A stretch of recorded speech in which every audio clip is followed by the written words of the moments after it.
প্রিয় দেশবাসী, আসসালামু আলাইকুম। যদিও আমার 28শে জানুয়ারি আসার কথা ছিল, কিন্তু আমি আসিনি। আপনাদের মতো আমার মনও অনেক দুঃখ কষ্টে ভারাক্রান্ত ছিল। কারণ 28শে জানুয়ারি ছিল বাংলাদেশের স্বাধীনতা ও গণতন্ত্রের পূর্ণ জন্মদাতাদের হত্যা দিবস। শেখ হাসিনা তাদের খুন করিয়েছিলেন,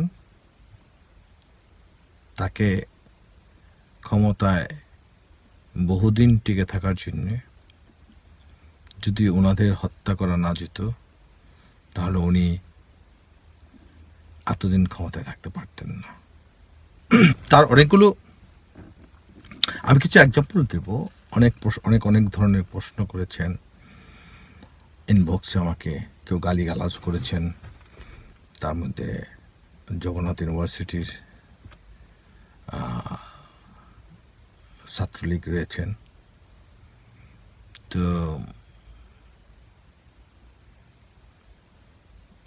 আমি তাদের ভাষায় আমি বলবো না, কারণ তারা যে ফ্যামিলি থেকে আসছে, যে স্ট্যাটাস, তাদের ভাষাই সেটা বলে দেবে। তো কোনো লোক যদি মরে যায়, কোনো নেতা যদি মরে যায়, সেখানেও খুশি হওয়ার কিছু নেই। সে যদি শত্রুও হয়, সেখানেও কিছু দুঃখ থেকে যায় তার কর্মের উপর।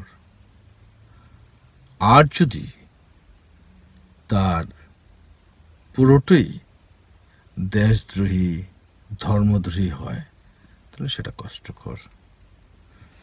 যেমন কয়েকদিন আগে সুরঞ্জিত বাবু মারা গেছেন।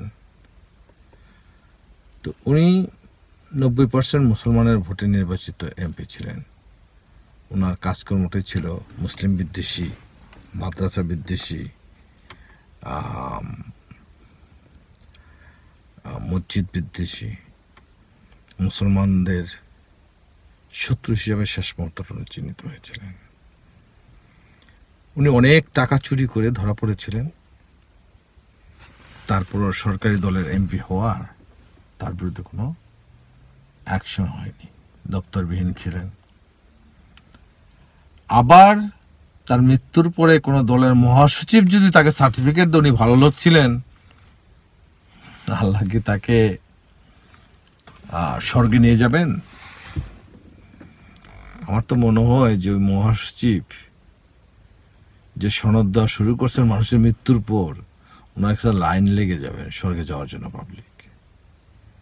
এটা ঠিক নয়। যে লোকটা মুসলমানদের ট্যাক্সের টাকায় মুসলমান রাষ্ট্রে থেকে উনি ইন্ডিয়ার দালালি করে গেলেন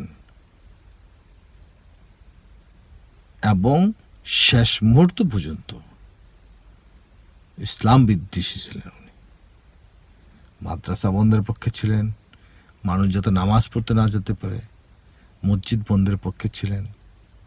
উনি হিন্দু বৌদ্ধ খ্রিস্টান নামক একটা ফান্ডামেন্টাল প্রতিষ্ঠানের একজন কর্মকর্তা ছিলেন। তো যে প্রতিষ্ঠানটা আদৌ নিরপেক্ষ নয়। বাংলাদেশে যদি আমি ধরে নিচ্ছি যে যেখানে এত ফান্ডামেন্টাল লোক ছিলেন, সুরঞ্জিত বাবু মসজিদ বন্ধ করতে চাইলেন, উনি মাদ্রাসা বন্ধ করতে চাইলেন, ইসলামী শিক্ষা বন্ধ করতে চাইলেন, তাহলে তাসলিমা নাসরিন সে দেশের জন্য বাধা কোথায়? উনি তো এইসব বন্ধের পক্ষে ছিলেন না। হাসিনা তো ট্রাক চালিয়ে দিলেন যেখানে হেফাজত ইসলামের লোকজন নামাজ পড়ে ঘুমিয়েছিলেন, নামাজরত অনেকে ছিলেন, তাদের উপর দিয়ে, দেহের উপর দিয়ে ট্রাক চালিয়ে প্রায় 3,000-4,000 লোককে খুন করেছেন, লাশ গুম করেছেন, ভারতের চিতায় জ্বালিয়ে তাদেরকে নিঃশেষ করে দিয়েছে, ছাই করে দিয়েছেন। তো সেই দেশেই তো জন্ম নিয়েছে তাসলিমা নাসরিন। আমার প্রশ্নটা ওর অপরাধটা নয়,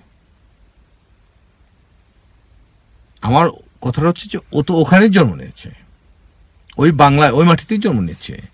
সে যদি অন্যায় করে থাকে তার বিচার হবে। সেখানে কবির চৌধুরী থেকে শুরু বহু নাস্তিক রয়ে গেছে, মামুন ঠামুন কি যেন বলে, ওগুলো বাস্টারদের নাম মনে রাখার মতো না।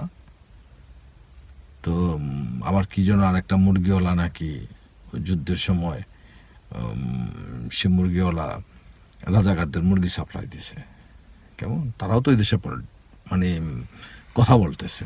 আমি তাদের পলিটিশিয়ান হিসাবে বা কোনো কিছুতে আমি অ্যাডজাস্ট করতে চাই না বা আমি করব না, কিন্তু তারা সেখানে বসে বড় বড় গলায় কথা বলছে ভারতের পক্ষ নিয়ে, বিসমিল্লাহ থাকবে না, এটা থাকবে না, সেটা থাকবে না। তো এই মহিলা, সে একজন লেখক, আমি তাকে সাপোর্টও করি না। তার বক্তব্যের জন্য সে মাপ চেবেন, সেটাও আমি, বা সে কি লিখেছেন, বা সেটা যদি জাতির জন্য ক্ষতিকর হয় তো সেটা করবেন, কিন্তু সেটাও যদি না হয় তো আইন তাকে দাঁড় করাবে কোর্টে। তো কিন্তু কোর্টে তো কেউ দাঁড়াচ্ছে না, হাসিনাকে দাঁড় করানো যাচ্ছে না।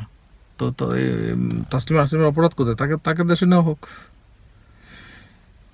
75-এর 15 আগস্টের নেতাদের মানে সেখানে তাদের দোষ কোথায়?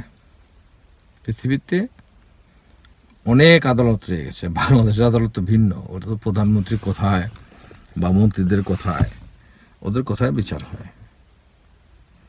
সেখানে বিচারকদের কোনো নিজস্ব ক্ষমতা নেই, ওরা সবসময় দালাল হয় সরকারের, বাংলাদেশের রাজনীতিতে গোলাম হয়ে থাকে বিচারকরা। তো সে দালালদের পরিণতি মির্জাফরের মতো হয়।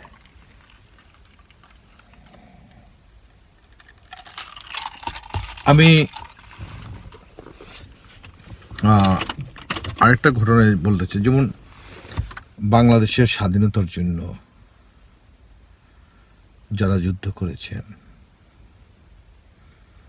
আজকে কি তাদেরকে কেউ সঠিকভাবে স্মরণ করে, তাদের মূল্যায়ন করে? ধরুন ভণ্ডবন্ধু যাকে ভণ্ডবধূ যাকে বঙ্গবীর উপদেশ মানে উপাধি দিয়েছেন, তো তাকে তো তার দলে আবার রাজাকার বলছেন। তো যদি উনি রাজাকার হয়,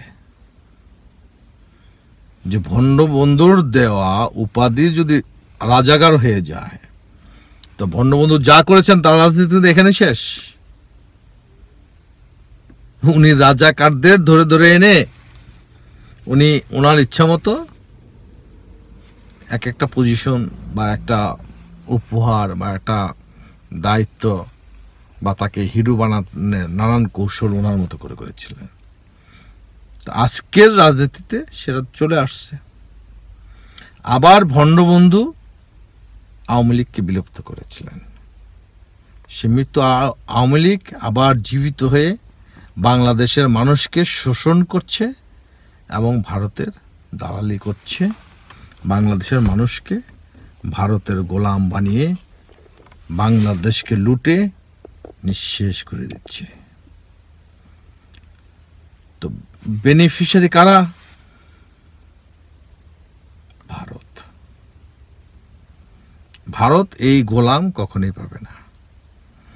ঘষিটি যে দুই ঠ্যাং ভারতের দিকে যেভাবে ছড়াইয়া দিছে, চাগাইয়া দিছে, এটা আর কেউ দিবে না।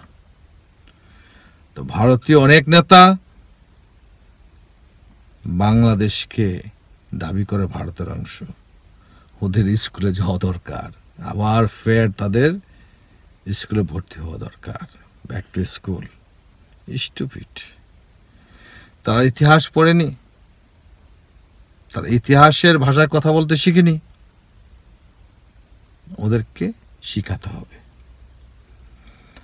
ভারতবর্ষ 700 বছর, আমার অনেকে 500 বছর বলেন, কিন্তু 700 বছর মুসলমানরাই শাসন করেছেন।